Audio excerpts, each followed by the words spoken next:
Today I'm going to show you an interesting trick that a lot of people have asked me about. They're wondering how I pulled it off, but it really is not that complicated. You see this back folder? There's a way that you can spruce this up and make it a hell of a lot cooler. And I'm going to show you what I do to pull this off.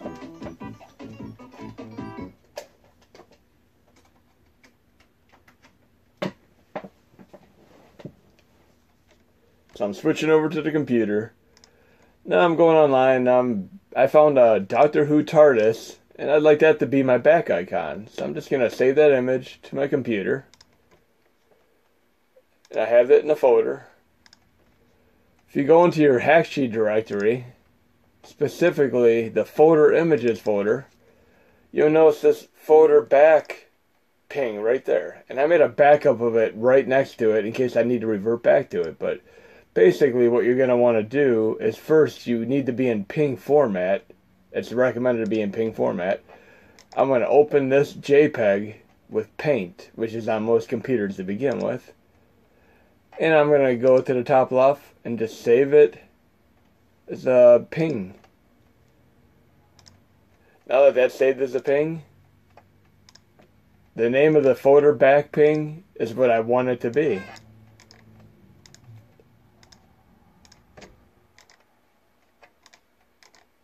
So I'm renaming this ping. Now I'm going to take that and make a copy of it into my folder images folder. I'm going to let it overwrite the folder back ping. Now that that's overwritten, I'm going to go into Hacksheet.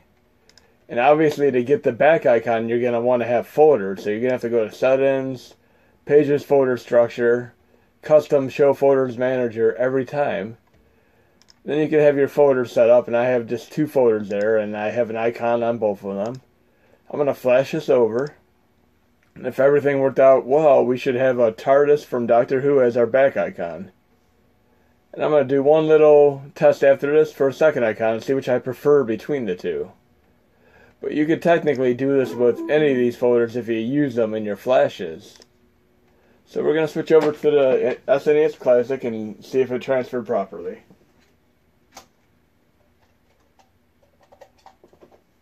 Of course, with Paint installed, you could also manipulate the dimensions as far as aspect ratio and resolution. When you flash over, sometimes you don't always have access to your controller, but if you power off the system and or unplug the controller and plug it back in, you'll get your control back. It happens just occasionally after a flash process.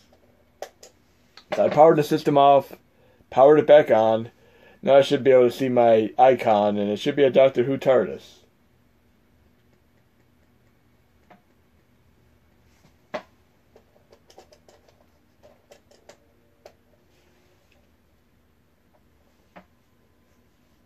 It would have helped if I turned the system back on. I turned it off and didn't turn it back on. So here we go.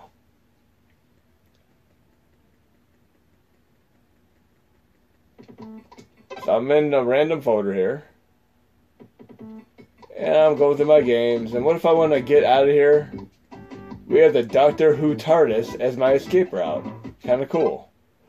Now I'm going to flash one more folder back image over and we'll see what happens.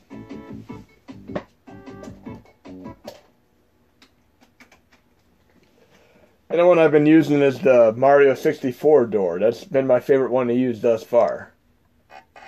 And I have a backup of it here. And I'm going to go back into my folder images folder, and I'm going to let it overwrite the TARDIS. And then I'm just going to simply reflash.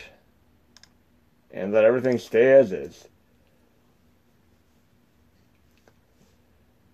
And if it transfers properly, I'll have the cool as hell Mario 64 backdoor that a lot of people have been messaging me about. And this is really a super easy processing, getting it on your SNES Classic as well as your NES Classic.